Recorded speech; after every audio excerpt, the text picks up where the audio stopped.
Ito nga pala yung dating solar ko. 2 years na po ito. Hanggang ngayon okay pa rin siya. Ito yung dati ko.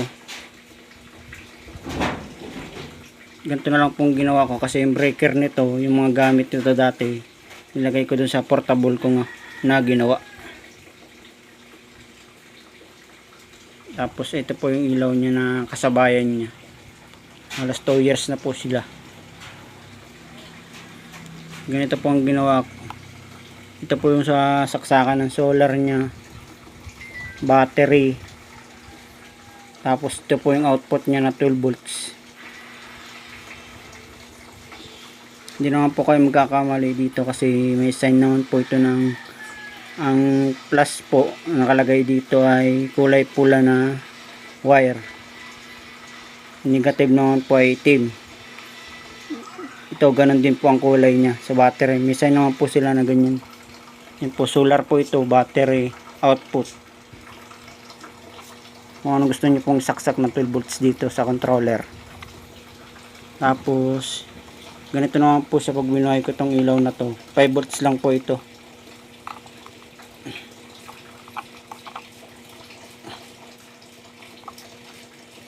Yan, ganyan po sa kaluwanag. Maliwanag po yan. Tayin ko po yung ilaw.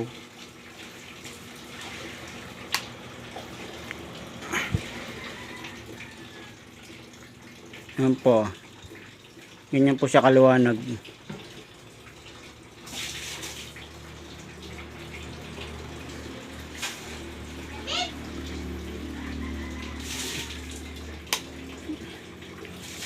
Ganyan po. Tapos ito naman po yung 12 volts nya. Pag ito naman po yung pinaka output nya, kailangan nyo po siyang i-open. May makikita po kayong sign na ganito, yung meron po siyang bilog na parang ilaw. Yun po ang open nya. Pag pinindot nyo po ito na nakarekta cut, kasi nilagyan ko po ng ganito kasi gusto ko po siyang hinaan at lakasan. Ito ay may off na rin po kasi ito eh. Ganito po siya pag binuhay ko. Pag binuhay ko po siya, ilalabas po na kulay red dito. Open na po yan. Tapos ganito po siya pag nilaksan siya, nilakasan no, ganyan no. Ganyan po. Patayin ko po yung ilaw. Ito po yung pinakamalakas niya na 12 volts na ilaw. Ito po yung ilaw namin. Patayin ko po yan. Ito pa. Lakas po yan. Ito po ang ginagawa kong pandamagan. Hanggang okay na okay pa rin po. Nagdadamag po ito. Tagal ko na po itong gamit. 2 taon na. Yun lang po. Ay meron pa pala akong tutorial sa inyo. Tutorial sa inyo. Nabubulol ako ah.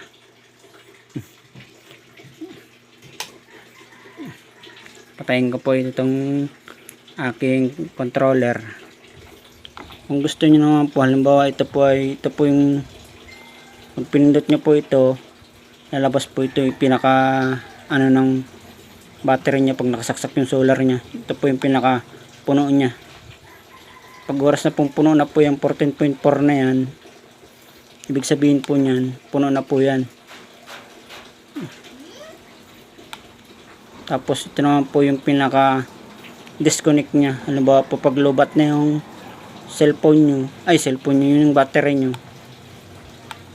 ito po yung pinaka disconnect niya, yung magko-connect siya, yung mobile na po ulit ito para maglabas ng 12 volts na output. Tapos ito naman po yung pwede naman po ito i-adjust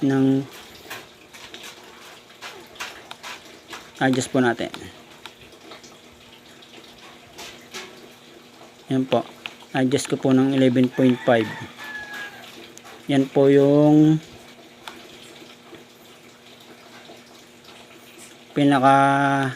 yung 11.5 po, yan po yung pinaka lobat nya. Pag nag 11.5 na po yan, kung sana pong mamatay yung ilaw nyo at hindi na po madedrain yung battery nyo para hindi agad masira. Tapos ito naman po, itong 24 hours ito po yung para kung gusto niya pag in-open nyo po siya, open off. Ito po yun. Pwede nyo po siyang iset sa ano, halimbawa ganito.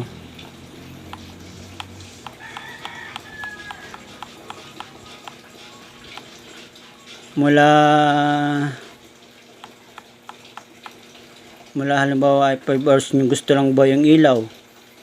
Pag wala na pong sikat ng araw, kusa na po siyang mabubuhay.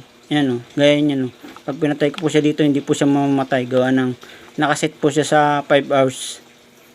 Mula pag dilim po at di na nakakasagap yung solar nyo, ganyan po, kusa po siyang mamamatay.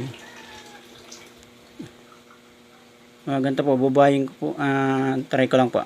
Balik ko lang po sa 24 hours para makita nyo.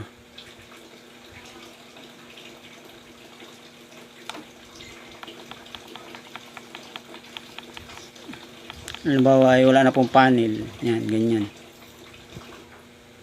Yan, kusa naman po automatic yan sa 24 hours. Pagka hindi mo na pinipindot. Up ko muna. Alam mo ito, open ko po ito. Hindi po mag-ano yan kasi patay po yung output nitong aking controller. Ganyan po siya. Ganyan. Hindi po siya mabubuhay. Ito. Ito po ang kagandahan sa ganito. Meron po siyang disconnect at reconnect. Hindi agad nasisira ang inyong battery. Ganito muna po siya. Wala po siyang kahit anong pag pindot po siya, mabubuhay po siya. Tapos ito naman po, halimbawa po nagkakarga siya at gusto nyo, halimbawa iiwanan nyo po at gusto nyo po pagdating nyo, halimbawa pag umalis kayo na gusto nyo naka-automatic pagdating nyo sa gabi na kusa siya mabubuhay. Ganito lang po ang gawin nyo. Kahit ganito po, adjust nyo lang po, halimbawa bilang po kayo ng alas 6 to 6, 12 hours. Bilang po ng 12 hours. 12 ang ilalagay ko mula 6 to 6. Yan, kusa po siya mabubuhay pag naka-automatic po siya. Pag wala po siyang solar. Yan. Ganyan po siya. Kahit pag may solar po siya at nakakasagap ng liwanag, kusa po itong mamatay. Ganun lang po ang kusa po itong mamatay itong ilaw. Pag nakadetect na po na siya ng solar panel. Hindi ko po maano yung solar at nandito ako sa aming lamisa. Nilinisan ko po kasi yung battery ko. Kaya diretso ni-vlog ko na rin po ito para malaman nyo rin. Yun lang. Share ko lang sa inyo. Maraming salamat sa mga nanonood.